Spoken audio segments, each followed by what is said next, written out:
The Qi War is a battle that takes place across space and time for the possession of Feng Shui sites, which gives the various factions involved in the war control over history, or at least they seek control over history until you, the player characters, come to break up their insidious schemes.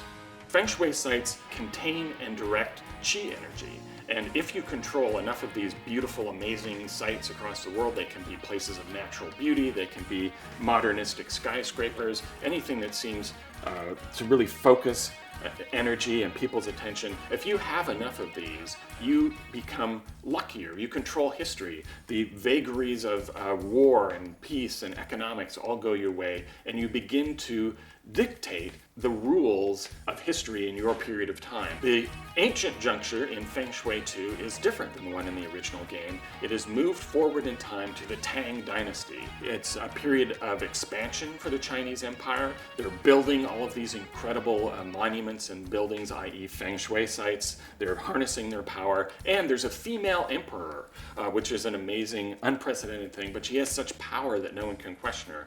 In the 19th century in Feng Shui, it is a time of imperialism and rebellion in China. The Western powers have sailed up to Chinese shores. The emperor is weak. The West has an economic stranglehold and demands that China accept their opium in exchange for tea and treasure. And a new generation of serene rebel heroes is rising up to crush their domination. But behind their domination is the growing power of the Ascended, who are going to wind up controlling the contemporary world as well. So it's a real sort of clash of powers, and everything is up for grabs in the 19th century.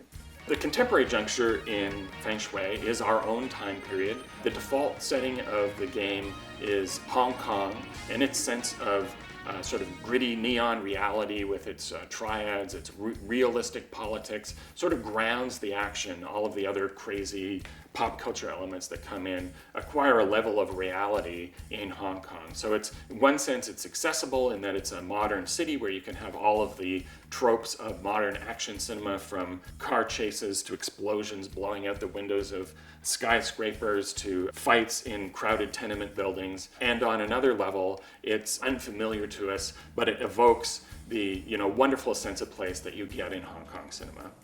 The future now in Feng Shui 2 also is in marked contrast to the previous edition. Now it is a post-apocalyptic wasteland.